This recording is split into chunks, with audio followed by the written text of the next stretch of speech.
अस्सलामुअलैकुम, welcome back to my channel. उम्मीद है आप सब खैरियत से होंगे। अल्लाह ताला आप सबको अपनी अमान में रखें। तो वीडियो में बन रहे हैं बहुत ही प्यारी प्यारी सी कलरफुल सी और हेल्दी सब्जियों के साथ ये पकोड़े। बहुत सिंपल सी रेसिपी और इतने कम इंग्रेडिएंट्स के साथ ये बनेंगे, आपको वीडियो यकीनन पसंद आएगी। और उससे पहले अगर आप मेरे चैनल पे न्यू हैं, चैनल पहली बार देख रहे हैं, तो मेरे चैनल को ज़रूर सब्सक्राइब कर दें, बेल आइकन प्रेस कर दें ताकि आने वाली वीडियोज़ का नोटिफिकेशन आपको मिलता रहे।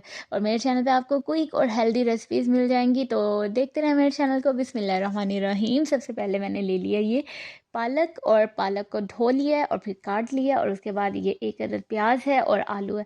सिर्फ इन्हीं चीज़ों के साथ, कुछ मिसालों के साथ ये ज़बरदस्त से पकौड़े बनेंगे। अब इसमें मैंने ये प्याज डाल दी हैं। प्याज मैंने इस तरह से लंबाई रुख बारीक बारीक काट के डाल दी हैं। और ये मेथी है मेरे पास। मेथी पकौड़ों को और ज़्यादा अच्छा बनाती है, क्रिस्पी बनाती है, तो मेथी अगर आपके पास है तो डाल दें। आलू लिया है मैंने। आलू को इस तरह से बारीक बारीक काट लिया। बेशक उसकी शेप थोड़ी सी बड़ी कर दिया करें आलू जब भी पकौड़े में डालें, लेकिन बहुत पतले काटा करें ताकि वो जल्दी से गल जाए। उसके बाद मैंने इसमें तकरीबन 2 टीस्पून ये कुटी हुई सुरख मिर्च डाली है और 1 टीस्पून नमक डाला है।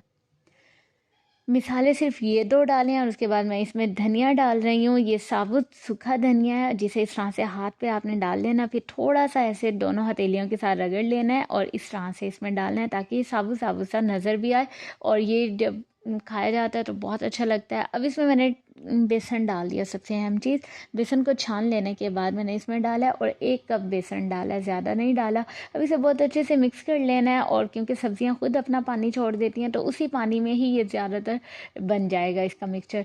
लेकिन फिर भी थोड़ा सा हमें पानी इसमें ऐड करना पड़ेगा।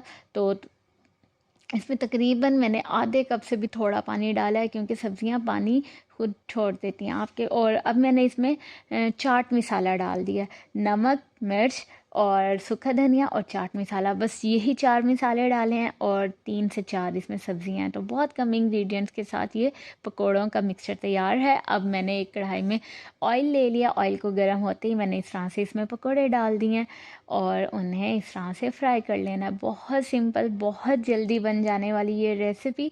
और देखें जी, पकोड़े तैयार हैं। और इसमें जो भी सब्जियां हैं वो सारी इतनी बारीक कटी हुई हैं कि वो बहुत जल्दी से फ्राई हो जाती हैं। तो ज़्यादा देर उन्हें पकाते नहीं रहना, वरना काले काले से पकोड़े हो जाएंगे, वो अच्छे भी नहीं लगते, जले हुए लगते हैं। तो जी, ज़बरदस्त ये पकोड़े रेडी हैं। उम्मीद है आपको रेसिपी पसंद आई होगी। रेसिपी पसंद आई है तो लाइक कर दें और कमेंट करके ज़रूर बताएं कि आपको रेसिपी कैसी लगी। तो अपना बहुत ख्याल रखिएगा, दुआओं में याद रखिएगा। इसी तरह मेरे चैनल को देखते रहें, सपोर्ट करते रहें। आपका बहुत बहुत शुक्रिया। Thank you so much. अल्लाह हाफिज़।